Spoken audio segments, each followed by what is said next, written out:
ਦਾ ਨਿੱਘਾ ਸਵਾਗਤ ਹੈ ਪ੍ਰੋਗਰਾਮ ਸੱਚ ਸੱਚ ਵਿੱਚ। ਅਗਲਾ ਆਪਾਂ ਜੋ ਪਹਿਲਾ ਇਸ਼ੂ ਸੀ ਉਸ ਨੂੰ ਆਪਾਂ ਕੰਟੀਨਿਊ ਕਰਨ ਤੋਂ ਪਹਿਲਾਂ ਅਸੀਂ ਆਪਣੇ ਦਰਸ਼ਕਾਂ ਨੂੰ ਦੱਸ ਦਈਏ ਜੋ ਸਾਡੇ ਪ੍ਰੋਗਰਾਮ ਦਾ ਸਮਾਂ ਹੈ ਉਹ 7:30 ਤੋਂ ਲੈ ਕੇ 9 ਵਜੇ ਤੱਕ ਐਵਰੀਡੇ ਮੰਡੇ ਤੋਂ ਫਰਾਈਡੇ ਹੈ।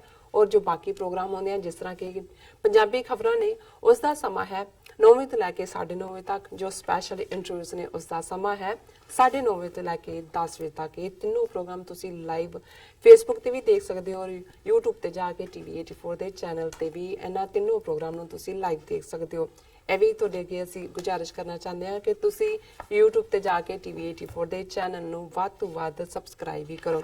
Thank you so much. So keep watching TV84। ਜੀ ਡਾਕਟਰ ਸਾਹਿਬ ਕੀ ਕਹਿਣਾ ਚਾਹੋਗੇ ਤੁਸੀਂ? ਇਸੇ ਇਸ਼ੂ ਨੂੰ ਅਸੀਂ ਕੰਟੀਨਿਊ ਕਰਦੇ ਹਾਂ। ਜੀ ਡਾਕਟਰ ਸਾਹਿਬ ਕੀ ਕਹਿਣਾ ਚਾਹੋਗੇ? ਜੀ, ਜਦੋਂ ਪਾਕਿਸਤਾਨ ਦੇ ਜਿਹੜੇ ਸਪੋਕਸਪਰਸਨ ਨੇ ਮੇਜਰ ਜਨਰਲ ਗਫੂਰ ਉਹਨਾਂ ਨੇ ਬਰੀਫ ਕੀਤਾ ਮੀਡੀਆ ਨੂੰ ਤੇ ਉਹਨਾਂ ਨੇ ਆਪਣੀ ਤਕਰੀਰ ਦੀ ਸ਼ੁਰੂਆਤ ਦੇ ਵਿੱਚ ਇਹ ਕਿਹਾ ਜੀ ਕਿ ਬੇਵਕੂਫ ਦੋਸਤ ਨਾਲੋਂ ਅਕਲਮੰਦ ਦੁਸ਼ਮਣ ਬਿਹਤਰ ਹੁੰਦਾ ਹੈ ਤੇ ਭਾਰਤ ਦੁਸ਼ਮਣੀ ਦੇ ਵਿੱਚ ਬੇਵਕੂਫੀ ਤੇ ਝੂਠ ਦਾ ਸਹਾਰਾ ਲੈਂਦਾ। ਇਹ ਬੜਾ ਖੂਬਸੂਰਤ ਕੋਟ ਹੈ। ਵੈਸੇ ਇਹ ਆਮ ਵੀ ਰੋਜ਼ਾਨਾ ਵਿਹਾਰ ਦੇ ਵਿੱਚ ਵੀ ਕਿਹਾ ਜਾਂਦਾ ਹੈ ਕਿ ਵੀ ਉਸੇ ਦੁਸ਼ਮਣ ਕੀ ਕਿਆ ਜ਼ਰੂਰਤ ਜਿਸਕੇ ਦੋਸਤ ਤੁਮ ਹੋ, ਕਿ ਭਾਈ ਇਹ ਜਿਹੜਾ ਜੇ ਬੇਵਕੂਫ ਦੋਸਤ ਹੋਏ ਉਹ ਬੇੜਾ ਗਰਕ ਕਰਦਾ। ਪਰ ਜਿਹੜਾ ਗਵਾਂਢੀ ਹੈ ਉਸ ਦਾ ਇਸ ਕਿਸਮ ਦਾ ਵਿਹਾਰ ਬੇਈਮਾਨੀ ਵਾਲਾ ਵੀ ਝੂਠ ਵਾਲਾ ਵੀ, ਔਰ ਜਿਹੜਾ ਇੱਕ ਝੂਠ ਦਾ ਨੈਗੇਟਿਵ ਪਾਰਟ ਹੁੰਦਾ ਹੈ, ਇੱਕ ਤਾਂ ਵੈਸੇ ਹੀ ਈਮਾਨ ਜਿਹਦਾ ਹੈ ਉਹ ਝੂਠ ਨਹੀਂ ਬੋਲਦਾ, ਲੇਕਿਨ ਇਹ ਕਿਉਂਕਿ ਚਾਣਕਿਆ ਦੇ ਪੁੱਤਰ ਨੇ ਔਰ ਚਾਣਕਿਆ ਦਾ ਹੀ ਇਹ ਕਹਿਣਾ ਕਿ ਵੀ ਜੇ ਝੂਠ ਬੋਲਣਾ ਤੇ ਇੰਨਾ ਵੱਡਾ ਬੋਲੋ ਕਿ ਕੋਈ ਦੂਜਾ ਇਹ ਕਹੇ ਵੀ ਇਹ ਝੂਠ ਨਹੀਂ ਹੋ ਸਕਦਾ, ਪਰ ਇਹਦਾ ਫਿਰ ਉਹਨੂੰ ਬਾਰ-ਬਾਰ ਬੋਲੋ, ਰਿਪੀਟ ਕਰੋ ਜੀ। ਔਰ ਫਿਰ ਇਸ ਦਾ ਇਹ ਹੁੰਦਾ ਹੈ ਕਿ ਵੀ ਬਹੁਤ ਵਾਰ ਜਿਹੜਾ ਉਸ ਝੂਠ ਨੂੰ ਬੋਲ ਰਿਹਾ ਹੈ, ਰਿਪੀਟ ਕਰ ਰਿਹਾ ਹੈ, ਉਸ ਤੇ ਯਕੀਨ ਕਰਨ ਲੱਗ ਜਾਂਦਾ ਹੈ ਖੁਦ ਵੀ ਕਿ ਸੱਚਮੁੱਚ ਹੀ ਮੈਂ ਸੁਪਰ ਪਾਵਰ ਹਾਂ। ਜਿਵੇਂ ਇੰਡੀਆ ਨੂੰ ਜੇ ਸੁਪਰ ਪਾਵਰ 2025 ਤੱਕ ਅਸੀਂ ਚੀਨ ਨੂੰ ਪਿੱਛੇ ਛੱਡ ਦਿਆਂਗੇ, ਜਿਵੇਂ ਵਾਜਪਾਈ ਦੇ ਵੇਲੇ ਸ਼ਾਈਨਿੰਗ ਇੰਡੀਆ ਲੱਗੇ ਹੋਏ ਸੀ, 2050 ਤੱਕ ਅਸੀਂ ਅਮਰੀਕਾ ਨੂੰ ਪਿੱਛੇ ਛੱਡ ਦਿਆਂਗੇ, ਕਿਆ ਪਿੱਦੀ ਕਾ ਸ਼ੋਰਬਾ।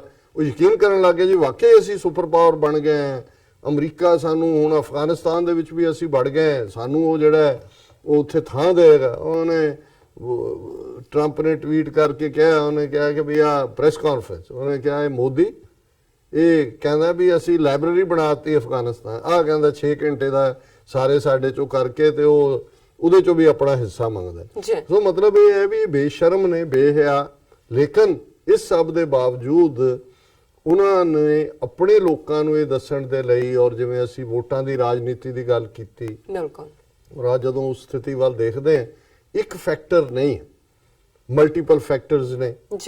ਅਫਗਾਨਿਸਤਾਨ ਚੋਂ ਅਮਰੀਕਾ ਦੀ ਵਿਦਡਰਾਲ, ਜੇ ਅਮਰੀਕਾ ਦੇ ਪ੍ਰੈਜ਼ੀਡੈਂਟ ਟਰੰਪ ਨੇ ਕੁਝ ਦਿਨ ਪਹਿਲਾਂ ਕਿਹਾ ਕਿ ਜੀ India is thinking of something big, so ਜ਼ਾਹਿਰ ਹੈ ਕਿ ਕਿਤੇ ਨਾ ਕਿਤੇ ਇਹਨਾਂ ਨੂੰ ਵੀ ਭਰੋਸੇ ਚ ਲਿਆ, ਜਾਂ ਕਿਉਂਕਿ ਅਫਗਾਨਿਸਤਾਨ ਚੋਂ ਅਮਰੀਕਾ ਨਿਕਲ ਰਿਹਾ ਔਰ ਉਹ ਪਾਕਿਸਤਾਨ ਦੇ ਉੱਤੇ ਪਹਿਲਾਂ ਤਾਂ ਆਊਟਸੋਰਸ ਕੀਤਾ ਕਿ ਜੀ ਤੁਸੀਂ ਤਾਲਿਬਾਨ ਨਾਲ ਸਾਡੀ ਗੱਲਬਾਤ ਕਰਵਾਓ, ਪਹਿਲੇ ਜਿੰਨੇ ਹੌਸਟਾਈਲ ਟਵੀਟ ਸੀ ਉਹਨਾਂ ਨੂੰ ਵਾਪਸ ਲੈ ਕੇ ਫਿਰ ਜਿਵੇਂ ਹੁੰਦਾ ਹੈ ਕਿ ਵੀ ਬੇਨਤੀ ਕਰਨ ਤੱਕ ਗੱਲ ਪਹੁੰਚ ਗਈ, ਰਿਕੁਐਸਟ। ਔਰ ਜ਼ਾਹਿਰ ਹੈ ਹੋ ਸਕਦਾ ਹੈ ਕਿ ਵੀ ਇਹ ਪਾਕਿਸਤਾਨ ਨੂੰ ਅੰਡਰ ਪ੍ਰੈਸ਼ਰ ਰੱਖਣ ਦਾ ਕਿ ਭਾਈ ਇਧਰਲੇ ਜਿਹੜਾ ਉਸ ਦਾ ਈਸਟਰਨ ਬਾਰਡਰ ਹੈ ਉਸ ਤੇ ਪ੍ਰੈਸ਼ਰ ਬਿਲਡ ਕਰੋ ਔਰ ਉਹਦੇ ਚ ਅਫਗਾਨਿਸਤਾਨ ਦੇ ਮਾਮਲੇ 'ਚ ਕੰਸੈਸ਼ਨ ਲਿਆ ਜਾਏ। ਫਿਰ ਅਸੀਂ ਦੇਖਦੇ ਹਾਂ ਕਿ ਜਿਹੜੀ ਈਵਨ ਚਾਈਨਾ ਦੇ ਨਾਲ ਅਮਰੀਕਾ ਦੀ ਬਿਜ਼ਨਸ ਰਾਈਵਲਰੀ ਚੱਲ ਰਹੀ ਹੈ, ਜ਼ਾਹਿਰ ਹੈ ਕਿ ਚਾਈਨਾ ਵੀ ਅੰਡਰ ਪ੍ਰੈਸ਼ਰ ਹੈ। ਔਰ ਇਹੀ ਇੱਕ ਕਾਰਨ ਹੈ, ਮੈਂ ਸਮਝਦਾ ਵੀ ਪਹਿਲਾਂ ਕਦੇ ਨਹੀਂ ਹੋਇਆ ਕਿ ਸਿਕਿਉਰਿਟੀ ਕੌਂਸਲ ਦੇ ਵਿੱਚ ਕੋਈ ਰੈਜ਼ੋਲੂਸ਼ਨ ਇਸ ਕਿਸਮ ਦਾ ਜਿਹੜਾ ਪਾਕਿਸਤਾਨ ਨੂੰ ਪ੍ਰਭਾਵਿਤ ਕਰਦਾ ਹੋਏ ਉਹ ਚਾਈਨਾ ਨੇ ਵੀਟੋ ਨਾ ਕੀਤਾ ਹੋਏ। ਲੇਕਿਨ ਪੁਲਵਾਮਾ ਹਮਲੇ ਤੋਂ ਬਾਅਦ ਵਾਲਾ ਜਿਹੜਾ 15 ਮੈਂਬਰ ਯੂਨੈਨਿਮਸਲੀ, ਹਾਲਾਂ ਉਹਦੇ ਚ ਪਾਕਿਸਤਾਨ ਦਾ ਨਾਂ ਨਹੀਂ ਸੀ, ਪਰ ਜ਼ਾਹਿਰ ਹੈ ਅਤਵਾਦ ਦੇ ਖਿਲਾਫ, ਪੁਲਵਾਮਾ ਐਕਸ਼ਨ ਦੇ ਖਿਲਾਫ ਇਹ ਉਹ, ਸੋ ਇੰਡੀਆ ਨੇ ਉਹਨੂੰ ਐਜ਼ ਏ ਲਾਂਚਿੰਗ ਪੈਡ ਇਸਤੇਮਾਲ ਕੀਤਾ ਪੁਲਵਾਮਾ ਦੀ ਉਸ ਘਟਨਾ ਨੂੰ ਬਣਾ ਕੇ, ਔਰ ਇਹ ਜਿਹੜਾ ਵਿਦਨ ਪਾਕਿਸਤਾਨ ਦੀ ਟੈਰੀਟਰੀ ਦੇ ਵਿੱਚ ਇੰਟਰੂਡ ਕਰਨਾ ਹੈ ਔਰ ਖਾਸ ਤੌਰ ਤੇ ਜਿਹੜਾ ਖੈਬਰ ਪਖਤੂਨਖਵਾ ਤੱਕ ਪਹੁੰਚ ਜਾਣਾ ਹੈ ਉਹਨਾਂ ਦੇ ਹਥਿਆਰਿਆਂ ਦਾ, ਉਹਨਾਂ ਦੇ ਪਲੇਨਸ ਦਾ, ਇਹ ਇੱਕ ਵਰੀਸਮ ਪਾਰਟ ਹੈ। ਹੁਣ ਪਾਕਿਸਤਾਨ ਨੇ ਜ਼ਾਹਿਰ ਹੈ ਜਿਵੇਂ ਅਸੀਂ ਪਹਿਲੇ ਸੈਗਮੈਂਟ 'ਚ ਵੀ ਕਿਹਾ ਕਿ ਇਮਰਾਨ ਖਾਨ ਸਾਹਿਬ ਨੇ ਕਿਹਾ ਸੀ ਕਿ ਵੀ ਇਹ ਨਹੀਂ ਕਿ ਵੀ ਅਸੀਂ ਸੋਚਾਂਗੇ ਕਿ ਵੀ ਰੀਟੈਲੀਏਟ ਕਰਨਾ, ਵੀ ਵਿਲ। ਜੀ ਔਰ ਜਿਵੇਂ ਅੱਜ ਹੀ ਜਿਹੜੀ ਮੇਜਰ ਜਨਰਲ ਆਸਿਫ ਗਫੂਰ ਹੋਰਾਂ ਨੇ ਕਿਹਾ ਕਿ ਵੀ ਅਸੀਂ ਟਾਈਮਿੰਗ ਔਰ ਪਲੇਸ ਆਪਣਾ ਚੁਣਾਂਗੇ। ਹਾਲਾਂਕਿ ਸਾਡੇ ਪਹਿਲੇ ਸੈਗਮੈਂਟ ਦੇ ਥੱਲੇ ਕੁਝ ਮੈਸੇਜ ਇਸ ਕਿਸਮ ਦੇ ਆਏ ਨੇ, ਜਿਹੜਾ ਮੈਂ ਮੇਨ ਨੈਟਵਰਕ ਦੇਖਿਆ ਉਹਨਾਂ ਦਾ ਤਾਂ ਅਜੇ ਖਬਰ ਨਹੀਂ ਹੈ ਜੀ ਕਿ ਕਾਫੀ ਜਿਹੜੀ ਹੈ ਬਾਰਡਰ ਦੇ ਉੱਤੇ ਟੈਨਸ਼ਨ ਹੈ। ਸ਼ਾਇਦ ਸਿਆਲਕੋਟ ਸੈਕਟਰ ਦੇ ਹਵਾਲੇ ਨਾਲ ਜ਼ਿਕਰ ਹੋਇਆ ਹੈ ਕਿ ਕਾਫੀ ਡੈਥਸ ਨੇ ਇੰਡੀਅਨ ਪਾਸਿਓਂ। ਪਹਿਲਾਂ ਜਦੋਂ ਆਉਣ ਤੋਂ ਪਹਿਲਾਂ ਮੈਂ ਲਾਈਨ ਆਫ ਕੰਟਰੋਲ ਤੇ ਦੇਖਿਆ ਸੀ ਕਿ ਵੀ ਦੋਨੋਂ ਪਾਸਿਓਂ ਫਾਇਰਿੰਗ ਹੋਈ ਹੈ। ਇੰਡੀਆ ਨੇ ਕਿਹਾ ਸੀ ਜੀ ਉਹਦੇ ਸਾਡੇ 6 ਫੌਜੀ ਜ਼ਖਮੀ ਹੋਏ ਨੇ। ਪਾਕਿਸਤਾਨ ਨੇ ਕਿਹਾ ਸੀ ਕਿ ਵੀ ਇੰਡੀਆ ਜਿਹੜਾ ਹੈ ਉਹ ਸਿਵਿਲੀਅਨ ਪੋਪੂਲੇਸ਼ਨ ਦੇ ਉੱਤੇ ਕਰ ਰਿਹਾ ਹੈ। ਜੀ ਸੋ ਜ਼ਾਹਿਰ ਹੈ ਕਿ ਜਿਹੜੀ ਟੈਨਸ਼ਨ ਤਾਂ ਹਾਈਟਨਡ ਸੀ, ਪਰ ਇਸ ਸਾਰੇ ਦੇ ਨਾਲ ਕਿਉਂਕਿ ਪਾਕਿਸਤਾਨ ਆਪਣਾ ਕੇਸ ਜਿਵੇਂ ਆਲਰੇਡੀ ਉਹਨਾਂ ਦੇ ਐਮਬੈਸਡਰ ਯੂਨਾਈਟਿਡ ਨੇਸ਼ਨਸ ਦੇ ਵਿੱਚ ਜਿਹਨਾਂ ਨੂੰ ਪਰਮਨੈਂਟ ਰਿਪਰੈਜ਼ੈਂਟੇਟਿਵ ਕਹਿੰਦੇ ਨੇ, ਮਲੀਆ ਲੋਧੀ, ਜੀ ਉਹ ਅੱਜ ਮਿਲੇ ਨੇ ਸਾਰੇ ਜਿਹੜੇ ਸੀਨੀਅਰ ਆਫੀਸ਼ੀਅਲਸ ਨੇ ਔਰ ਸਾਰੇ ਪਾਸੇ ਜਿਹੜੇ ਡਿਪਲੋਮੈਟਸ ਔਰ ਦੂਸਰੇ ਨੇ, ਉਹਨਾਂ ਨੂੰ ਵੀ ਇਹ ਗੱਲ ਪਹੁੰਚਾਈ ਹੈ ਕਿ ਵੀ ਭਾਰਤ ਨੇ ਐਨ ਐਕਟ ਆਫ ਐਗਰੈਸ਼ਨ ਕੀਤਾ ਹੈ, ਐਨ ਐਕਟ ਆਫ ਵਾਰ ਹੈ। ਹੁਣ ਇਹਨਾਂ ਦਾ ਕੀ ਉਜ਼ਾਰ ਹੈ? ਚੀਨ ਨੇ ਵੀ ਕਿਹਾ ਦੋਨਾਂ ਨੂੰ ਕਿ ਜੀ ਸ਼ਾਂਤ ਰਹੋ, ਫਰਾਂਸ ਨੇ ਵੀ ਸਟੇਟਮੈਂਟ ਦਿੱਤੀ ਹੈ, ਯੂਰਪ ਚੋਂ ਵੀ ਆਈ ਹੈ, ਅਮਰੀਕਾ ਵੀ ਬਿਹਾਈਂਡ ਦਾ ਡੋਰ ਕਰ ਰਿਹਾ। ਜੀ ਲੇਕਿਨ ਕਿਉਂਕਿ ਆਲਰੇਡੀ ਇਸ ਕਿਸਮ ਦਾ ਜਿਹੜਾ ਪ੍ਰੈਸੀਡੈਂਟ ਹੈ ਉਹ ਅਮਰੀਕਾ ਨੇ ਸੈੱਟ ਕੀਤਾ ਹੋਇਆ। ਜਦੋਂ ਅਮਰੀਕਾ ਨੇ 2004 ਦੇ ਵਿੱਚ ਇਰਾਕ ਦੇ ਉੱਤੇ ਹਮਲਾ ਕੀਤਾ ਹੈ, ਹੁਣ ਜੇ ਅਸੀਂ ਇੰਟਰਨੈਸ਼ਨਲ ਲਾਅ ਦੇਖੀਏ, ਯੂਐਨ ਚਾਰਟਰ ਦੇਖੀਏ, ਕੋਈ ਸੋਵਰਨ ਕੰਟਰੀ ਜਿਹੜੀ ਹੈ ਉਹ ਦੂਸਰੀ ਸੋਵਰਨ ਕੰਟਰੀ ਦੇ ਉੱਤੇ ਹਮਲਾ ਨਹੀਂ ਕਰ ਸਕਦੀ। ਬਿਲਕੁਲ ਇਸੇ ਹੀ ਆਰਗੂਮੈਂਟ ਨੂੰ ਲੈ ਕੇ ਜਿਹੜਾ ਪਹਿਲਾ ਹਮਲਾ ਇਰਾਕ ਦੇ ਉੱਤੇ ਸੀਨੀਅਰ ਬੁਸ਼ ਨੇ ਕੀਤਾ ਸੀ, ਉਹਦੇ 'ਚ ਇਹੀ ਸੀ ਕਿ ਇਰਾਕ ਦੀ ਫੌਜ ਨੇ ਕੁਵੈਤ ਜਿਹੜਾ ਕਿ ਇੱਕ ਅਲੱਗ ਮੁਲਕ ਹੈ ਉਸ ਤੇ ਹਮਲਾ ਕਰਕੇ ਉੱਤੇ ਕਬਜ਼ਾ ਕਰ ਲਿਆ। ਔਰ ਜ਼ਾਹਰ ਹੈ ਉਦੋਂ ਇਰਾਕ ਗਲਤ ਸੀ ਔਰ ਵਾਪਸ ਉਹਨਾਂ ਨੂੰ ਜਾਣਾ ਪਿਆ ਇਰਾਕ। ਲੇਕਿਨ ਇਸ ਆੜ ਦੇ ਵਿੱਚ ਵੈਪਨਸ ਆਫ ਮਾਸ ਡਿਸਟਰਕਸ਼ਨ, ਜੀ ਇਹ ਬੁਸ਼ ਨੇ ਲੌਜਿਕ ਯੂਜ਼ ਕੀਤਾ ਕਿ ਜੀ ਇਹਨਾਂ ਦੇ ਕੋਲ ਤਾਂ ਉਹ ਹਥਿਆਰ ਨੇ, ਕੈਮੀਕਲ ਹਥਿਆਰ ਨੇ, ਮਾਸ ਹਾਲਾਂ ਬਾਅਦ ਦੇ ਵਿੱਚ ਆਇਆ ਕੁਝ ਵੀ ਨਹੀਂ ਸੀ, ਉਹ ਇੱਕ ਐਜ਼ ਏ ਜਿਹੜਾ ਉਹ ਪ੍ਰੀਟੈਕਸ ਯੂਜ਼ ਕੀਤਾ ਗਿਆ, ਬਹਾਨਾ ਯੂਜ਼ ਕੀਤਾ ਗਿਆ। ਸੋ ਉਹਦੇ ਤੋਂ ਅਮਰੀਕਾ ਨੇ ਇਹ ਜਿਹੜਾ ਗਲਤ ਪ੍ਰੈਸੀਡੈਂਟ ਸੈੱਟ ਕੀਤਾ। ਇਜ਼ਰਾਈਲ ਤਾਂ ਧੱਕਾ ਕਰਦਾ ਹੀ ਸੀ, ਪਰ ਉਹਦੇ ਨਾਲ ਜਿਹੜਾ ਯੂਐਨ ਲਾਅ ਹੈ ਔਰ ਉਹਦੇ ਥੱਲੇ ਈਵਨ ਯੂਐਨ ਸਿਕਿਉਰਿਟੀ ਕਾਉਂਸਲ ਨੇ ਅਮਰੀਕਾ ਨੂੰ ਅਪਰੂਵਲ ਨਹੀਂ ਸੀ ਦਿੱਤੀ ਹੋਈ। ਹੁਣ ਇੰਡੀਆ ਨੇ ਇਹ ਜਿਹੜਾ ਕਾਰਾ ਕੀਤਾ ਵਾਇਲੇਟਿੰਗ ਪਾਕਿਸਤਾਨਸ ਟੈਰੀਟੋਰੀਅਲ ਫਰੀडम ਔਰ ਕੀਤਾ। ਜੀ ਹੁਣ ਜ਼ਾਹਰ ਹੈ ਕਿ ਜੇ ਪੁਲਵਾਮਾ ਤੋਂ ਬਾਅਦ ਇਹ ਕਰਦੇ, ਉਹਦੇ ਨਾਮ ਬੰਦਾ ਨਾ ਮਾਰਿਆ ਗਿਆ ਹੁੰਦਾ, ਇਹ ਵੀ ਨਾ ਹੁੰਦਾ ਵੀ ਲੋਕਲ ਹੀ ਸੀ ਜਾਂ ਦੂਜਾ, ਫਿਰ ਇਹਨਾਂ ਦੇ ਕੋਲ ਹੋਣਾ ਸੀ ਜੀ ਕਿ ਕਿਉਂਕਿ ਜੈਸ਼ੇ ਮੁਹੰਮਦ ਜਿਹੜੀ ਜ਼ਿੰਮੇਵਾਰੀ ਵੀ ਆਪ ਉਹਨਾਂ ਨੇ ਲਈ ਹੈ, ਇਸ ਲਈ ਅਸੀਂ ਜੈਸ਼ੇ ਮੁਹੰਮਦ ਦੇ ਬੰਦਿਆਂ ਨੂੰ ਜਿਨ੍ਹਾਂ ਨੇ ਇਹ ਐਕਟ ਕੀਤਾ ਉਹਨੂੰ ਮਾਰਨ ਲਈ ਗਏ। ਹੁਣ ਉਹ ਤਾਂ ਹੈ ਨਹੀਂ ਸੀ ਬਹਾਨਾ, ਬੰਦਾ ਮਰ ਗਿਆ ਸੀ, ਲੋਕਲ ਹੀ ਸੀ ਦੂਜਾ। ਫਿਰ ਜੇ ਤੁਸੀਂ ਇਹਦੀ ਜਿਹੜਾ ਉਹਨਾਂ ਦੇ ਜਿਹਨੇ ਬਰੀਫਿੰਗ ਪ੍ਰੈਸ ਨੂੰ ਦਿੱਤੀ ਫੋਰਨ ਆਫਿਸ ਨੇ, ਉਹਨਾਂ ਨੇ ਕਿਹਾ ਜੀ ਅਸੀਂ ਇਸ ਲਈ ਪ੍ਰੀਐਂਪਟ ਸਟ੍ਰਾਈਕ ਕੀਤਾ ਕਿਉਂਕਿ ਜਿਹੜੇ ਜੈਸ਼ੇ ਮੁਹੰਮਦ ਔਰ ਲਸ਼ਕਰੇ ਤੌਇਬਾ ਦੇ ਉੱਥੇ ਬੈਠੇ ਖਾੜਕੂ ਸੀ, ਦੇ ਵਰ planning more attacks on India. ਉਹਨਾਂ ਨੇ ਸੁਸਾਈਡ ਅਟੈਕ ਕਰਨੇ ਸੀ। ਸੋ ਉਹਨਾਂ ਨੇ ਕਿਹਾ ਜੀ ਦੇਖੋ, ਜਿਸ ਤਰ੍ਹਾਂ ਜੇ ਅਮਰੀਕਾ ਨੇ ਪ੍ਰੀਐਂਪਟ ਕੈਮੀਕਲ ਜਿਹੜੇ ਵੈਪਨਸ ਆਫ ਮਾਸ ਡਿਸਟਰਕਸ਼ਨ ਲਈ ਕੀਤਾ, ਅਸੀਂ ਵੀ ਸਾਡੇ ਤਾਂ ਅਸੀਂ ਤਾਂ ਵਿਕਟਮ ਹੈ ਆਲਰੇਡੀ। ਜੀ ਔਰ ਇਸ ਸਾਰੇ ਤੋਂ ਕਿਸ ਅੰਦਾਜ਼ ਦੇ ਵਿੱਚ ਪਾਕਿਸਤਾਨ ਦੇ ਵਿਕਟਮ ਹੋਣ ਦੇ ਉੱਤੇ ਵੀ ਇੰਡੀਅਨ ਮੀਡੀਆ ਨੇ ਝਟਕਾਰੇ ਲਏ। ਰਵੀਨਾ ਟੰਡਨ, ਹੁਣ ਲੋਕ ਜਦੋਂ ਦੇਖਦੇ ਨੇ ਇਹਨਾਂ ਦਾ, ਉਹਨੇ ਟਵੀਟ ਕੀਤਾ ਸੀ, ਉਹਨੇ ਕਿਹਾ ਜੀ ਅਸੀਂ ਬਦਲਾ ਲੈ ਲਿਆ ਤੇ ਚਲੋ ਗੁੱਡ ਫॉर ਪਾਕਿਸਤਾਨ, ਕਿਉਂਕਿ ਪਾਕਿਸਤਾਨ ਤਾਂ ਪਹਿਲਾਂ ਹੀ ਕਹਿੰਦਾ ਸੀ ਕਿ we are victim of terrorism, ਲੋ one more incident and Pakistan should thank us for that. ਹੁਣ ਇਹ ਹੈ ਜ਼ਖਮਾਂ ਤੇ ਲੂਣ ਛਿੜਕਣਾ। ਸੋ ਜ਼ਾਹਰ ਹੈ ਕਿ ਪਾਕਿਸਤਾਨ ਦੇ ਵਿੱਚ ਜੋ ਇਸ ਵੇਲੇ ਆਵਾਜ਼ੇ ਖਲਕਤ ਹੈ, ਔਰ ਇਹਦੇ 'ਚ ਕੋਈ ਸ਼ੱਕ ਨਹੀਂ ਹੈ ਕਿ ਪਾਕਿਸਤਾਨ ਜਿਹੜਾ ਹੈ ਉਸ ਦੇ ਵਿੱਚ ਉਹ ਬੇਸ ਹੈ, ਇਸਲਾਮਿਕ ਫੇਥ ਦੀ ਗਲੂ ਹੈ, ਗੋਂਦ ਹੈ ਜਿਹਨੇ ਜੋੜਿਆ ਹੋਇਆ ਹੈ। ਕੌਮ ਪ੍ਰਸਤੀ ਹੈ, ਲੋਕ ਆਪਸ 'ਚ ਲੜਦੇ ਨੇ, ਪੋਲੀਟੀਕਲ ਪਾਰਟੀਜ਼, ਇਲਜ਼ਾਮਬਾਜ਼ੀਆਂ, ਕਰਪਸ਼ਨ, ਦੂਜਾ ਤੀਜਾ ਹੁੰਦਾ ਹੈ। ਪਰ ਪ੍ਰੀਵੀਅਸਲੀ ਵੀ ਅਸੀਂ ਦੇਖਿਆ ਕਿ ਜਦੋਂ ਇਸ ਕਿਸਮ ਦਾ ਮੁੱਦਾ ਹੁੰਦਾ, ਕੌਮ ਇਕੱਠੀ ਹੁੰਦੀ ਹੈ। ਭਾਰਤ ਦੇ ਵਿੱਚ ਤਾਂ ਮਾਈਨੋਰਟੀਜ਼ ਕੋਲ ਕੋਈ ਚੋਇਸ ਨਹੀਂ ਹੁੰਦੀ, ਡਰ ਕੇ ਇਕੱਠੇ ਕਰ ਹੋ ਜਾਂਦੇ ਨੇ ਜੀ। ਕਿ ਵੀ ਅਦਰਵਾਈਜ਼ ਸਾਨੂੰ ਟ੍ਰੇਟਰ ਕਹਿਣਗੇ, ਜੋ ਇਸ ਵੇਲੇ ਇਸ ਮੌਕੇ ਦੇ ਉੱਤੇ ਬਿਹੇਵ ਕਰ ਰਹੇ ਨੇ। ਬਿਲਕੁਲ ਬਿਲਕੁਲ। ਪਰ ਪਾਕਿਸਤਾਨ ਕਿਉਂਕਿ 97-98% ਆਲਰੇਡੀ ਜਿਹੜਾ ਹੈ ਉਹ ਇਸਲਾਮ 'ਚ ਯਕੀਨ ਰੱਖਣ ਵਾਲੀ ਰਿਹਾ ਹੈ, ਉਹ ਵੈਸੇ ਵੀ ਇਸਲਾਮ ਦੇ ਵਿੱਚ ਜਦੋਂ ਅੱਲਾਹੂ ਅਕਬਰ ਜਿਹੜੀ ਇਹ ਗੱਲ ਆਉਂਦੀ ਹੈ ਔਰ ਨੇਸ਼ਨ ਦੀ ਗੱਲ ਹੈ, ਲੋਕ ਇਕੱਠੇ ਹੋ ਜਾਂਦੇ ਨੇ ਜੀ। ਸੋ ਇਸ ਵੇਲੇ ਕਿਉਂਕਿ ਅਸੀਂ ਇਹ ਸਾਰੇ ਚੀਜ਼ ਦੇਖਣਾ ਚਾਹੁੰਦੇ ਹਾਂ ਵੀ ਇਹ ਗੱਲ ਕਿੱਧਰ ਨੂੰ ਜਾਏਗੀ, ਔਰ ਜੇ ਇਹ ਖਬਰਾਂ ਜਿਹੜੀਆਂ ਸਾਡੇ ਮੈਸੇਜ ਦੇ ਤੌਰ ਤੇ ਲਿਖੀਆਂ ਜਾ ਰਹੀਆਂ ਨੇ ਕਿ ਵੀ ਇੱਥੇ ਇੰਨੇ ਫੌਜੀ ਮਰ ਰਹੇ ਨੇ ਜਾਂ ਦੂਜੇ ਸੱਚ ਹੋਣ, ਤਾਂ ਆਲਰੇਡੀ ਅਸੀਂ ਤਾਂ ਜੇ ਡਿਸਕਸ ਕਰ ਰਹੇ ਹਾਂ ਕਿ ਵੀ ਵਾਰ ਅੱਗੇ ਤੁਰ ਗਈ, ਫਿਰ ਤਾਂ ਵਾਰ ਸਟਾਰਟ ਹੋਣ ਦੀ ਗੱਲ ਹੋ ਗਈ। ਬਿਲਕੁਲ। ਫਿਰ ਤਾਂ ਜਿਹੜਾ ਹੈ ਕਿਸੇ ਪਾਸਿਓਂ ਵੀ ਕੋਈ ਵੀ ਜਿਹੜਾ ਹੈ ਉਹ ਪਾਸਾ ਅਗਲਾ ਕਦਮ ਲਿਆ ਜਾ ਸਕਦਾ ਹੈ। ਪਰ ਅਸੀਂ ਜਦੋਂ ਇਸ ਦੀ ਸ਼ੁਰੂਆਤ ਕਰਨ ਦੀ ਗੱਲ ਕੀਤੀ, ਸੋ ਸਾਡੇ ਸਾਹਮਣੇ ਸੀ ਕਿ ਵੀ ਹੁਣ ਪਾਕਿਸਤਾਨ ਦਾ ਕੀ ਰਿਸਪੌਂਸ ਹੋਏਗਾ, ਕਿਸ ਡਾਇਰੈਕਸ਼ਨ 'ਚ ਹੋਏਗਾ, ਕੀ ਜਿਹੜਾ ਹਾਈ ਕਮਿਸ਼ਨਰ ਲੈਵਲ ਸਬੰਧ ਤੋੜਨ ਦੀ ਗੱਲ ਹੋਏਗੀ, ਇੱਕ ਐਕਟ ਆਫ ਵਾਰ ਜੋ ਉਹਨਾਂ ਨੇ ਕੀਤਾ ਹੈ, ਪਾਕਿਸਤਾਨ ਆਪਣਾ 에ਅਰ ਸਪੇਸ ਬੰਦ ਕਰ ਸਕਦਾ ਹੈ ਇੰਡੀਆ ਲਈ ਕਿ ਕੋਈ ਉਹਨਾਂ ਦਾ ਜਹਾਜ਼ ਸਿਵਿਲੀਅਨ ਜਾਂ ਦੂਜਾ ਪਾਕਿਸਤਾਨ ਦੇ ਸਪੇਸ 'ਚੋਂ ਨਹੀਂ ਉੱਡ ਕੇ ਜਾ ਸਕਦਾ ਜੀ।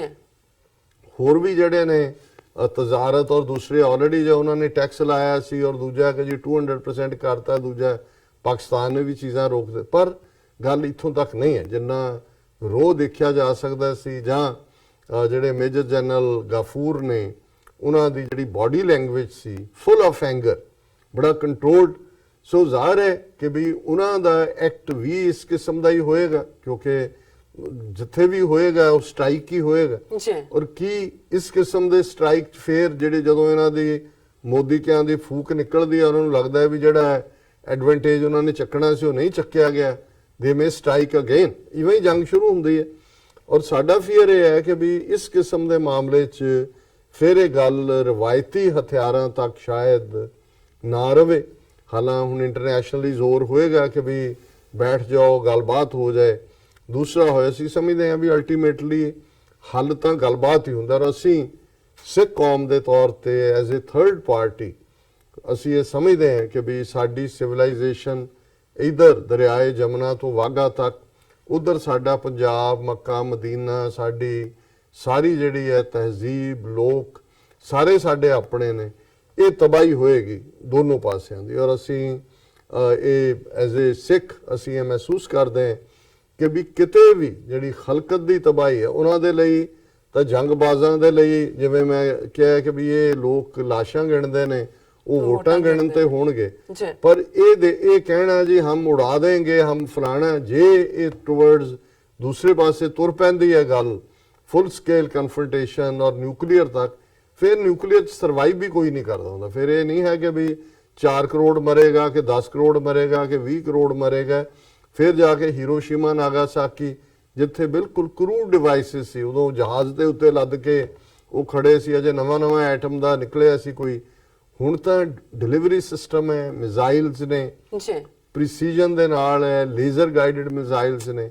ਔਰ ਠੀਕ ਹੈ ਪਾਕਿਸਤਾਨ ਦੀ ਜਿਹੜੀ ਡੈਪਥ ਹੈ, ਸਟ੍ਰੈਟੇਜਿਕ ਡੈਪਥ ਉਹ ਬਹੁਤੀ ਨਹੀਂ ਹੈ, ਪਰ ਪਾਕਿਸਤਾਨ ਨੇ ਆਲਰੇਡੀ ਇੰਡੀਆ ਦੇ ਹਰ ਪਾਸੇ ਦੇ ਲਈ ਜਿਹੜਾ ਉਹਨਾਂ ਦੇ ਕਈ ਸੌ ਮੀਲ ਤੱਕ ਮਾਰ ਕਰਨ ਵਾਲੀਆਂ ਮਿਜ਼ਾਈਲਾਂ ਜਿਹੜੀਆਂ ਨੇ ਉਹ ਤਿਆਰ ਕੀਤੀਆਂ ਹੋਈਆਂ। ਔਰ ਇਹ ਬਾਹਰਲੇ ਜਿਹੜੇ ਐਕਸਪਰਟ ਨੇ ਉਹਨਾਂ ਦਾ ਵੀ ਕਹਿਣਾ ਕਿ ਪਾਕਿਸਤਾਨ ਦੇ ਕੋਲ ਜਿਹੜਾ ਜ਼ਖੀਰਾ ਹੈ ਉਹ ਮੋਰ ਸੋਫਿਸਟੀਕੇਟ ਹੈ, ਔਰ ਆਲਮੋਸਟ ਈਵਨ ਨਿਊਕਲੀਅਰ ਬੰਬ ਵੀ ਉਹਨਾਂ ਕੋਲ ਜ਼ਿਆਦਾ ਨੇ ਐਜ਼ ਕੰਪੇਅਰ ਟੂ ਇੰਡੀਆ। ਸੋ ਅਸੀਂ ਮੈਂ ਇਹ ਕਹਿੰਦੇ ਆ ਵੀ ਮੈਨੂੰ ਇੱਕ ਕਿਸਮ ਦਾ ਜਿਹੜਾ ਹੈ ਉਹ ਖਲਕਤ ਕਿਸ ਚੋਂ ਦੌਰ ਚੋਂ ਨਿਕਲੇਗੀ ਔਰ ਕੀ ਹੋਏਗਾ, ਇੱਕ ਖੌਫ ਆਂਦਾ ਹੈ।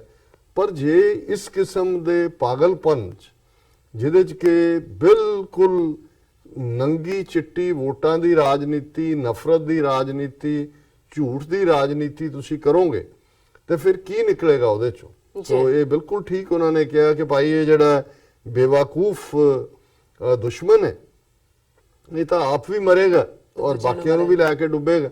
ਸੋ ਅਸੀਂ ਇਸ ਸਟੇਜ ਦੇ ਉੱਤੇ ਤਾਂ ਇਹ ਕੰਮ ਨਹੀਂ ਕਰ ਸਕਦੇ, ਔਰ ਅਸੀਂ ਐਜ਼ ਅ ਥਰਡ ਪਾਰਟੀ ਇਹ ਮਹਿਸੂਸ ਕਰਦੇ ਹਾਂ ਕਿ ਵੀ ਇਹ ਜਿਹੜਾ ਤਬਾਹੀ ਹਰ ਹਾਲਤ 'ਚ ਰੋਕੀ ਜਾਣੀ ਚਾਹੀਦੀ ਹੈ।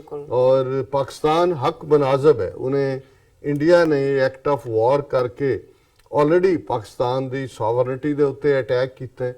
ਸੈਲਫ ਡਿਫੈਂਸ ਦੇ ਵਿੱਚ ਪਾਕਿਸਤਾਨ ਕਿਸੇ ਵੀ ਹੱਦ ਤੱਕ ਜਿਹੜਾ ਜਾਏ ਉਹਦਾ ਹੱਕ ਬਣਦਾ ਹੈ, ਇਹ ਹੁਣ ਭਾਰਤ ਦੇ ਹਾਕਮਾਂ ਨੇ ਜਾਂ ਉਹਨਾਂ ਨੂੰ ਤੁਖਨੀ ਦੇਣ ਵਾਲੀਆਂ ਇੱਥੇ ਬੈਠੀਆਂ ਤਾਕਤਾਂ, ਉਹ ਅਮਰੀਕਾ ਹੋਏ ਜਾਂ ਕੋਈ ਹੋਰ ਹੋਏ, ਇਹ ਉਹਨਾਂ ਨੇ ਦੇਖਣਾ ਹੈ ਕਿ ਵੀ ਇਸ ਜੰਗਬਾਜ਼ੀ ਚੋਂ ਕਿਵੇਂ ਉਸ ਖਿੱਤੇ ਨੂੰ ਕੱਢਣਾ, ਔਰ ਇਹ ਜਿਹੜੀ ਫਿਰ ਬਰਬਾਦੀ ਹੈ ਉਹ ਕਿਸੇ ਇੱਕ ਥਾਂ ਤੱਕ ਮਹਿਦੂਦ ਨਹੀਂ ਰਹਿੰਦੀ।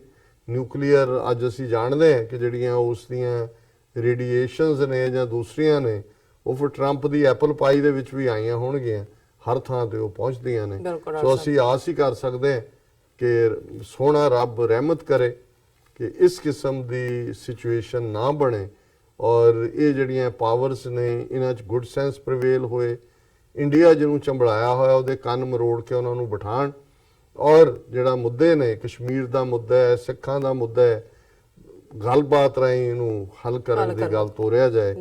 ਅਸੀਂ ਅਰਦਾਸ ਹੀ ਕਰ ਸਕਦੇ ਹਾਂ ਜੀ। ਡਾਕਟਰ ਸਾਹਿਬ, ਅਸੀਂ ਬਿਲਕੁਲ ਤੁਹਾਡੇ ਵਿਚਾਰਾਂ ਨਾਲ ਸਹਿਮਤ ਹਾਂ। ਇੱਥੇ ਲੈਣੇ ਆ ਬ੍ਰੇਕ ਤੋਂ ਪਹਿਲਾਂ ਅਸੀਂ ਆਪਣੇ ਦਰਸ਼ਕਾਂ ਤੇ ਸਰੋਤਿਆਂ ਨੂੰ ਫਿਰ ਦੁਬਾਰਾ ਅਪੀਲ ਤੇ ਬੇਨਤੀ ਕਰ ਦਈਏ। ਵਿਊਅਰਸ, ਜਿਸ ਤਰ੍ਹਾਂ ਕਿ ਤੁਸੀਂ ਜਾਣਦੇ ਹੋ ਕਿ ਟੀਵੀ 84 ਮਨੁੱਖੀ ਹੱਕਾਂ ਦਾ ਪਹਿਰੇਦਾਰ ਹੈ। ਟੀਵੀ 84 ਸਿੱਖਾਂ, ਕਸ਼ਮੀਰੀਆਂ ਤੇ ਭਾਰਤੀਆਂ ਨੌਰਥ ਸਟੇਟਾਂ ਦੇ ਲੋਕਾਂ ਦੇ ਸਵੈ ਨਿਰਣੇ ਦੇ ਹੱਕਾਂ ਦਾ ਹਾਮੀ ਹੈ।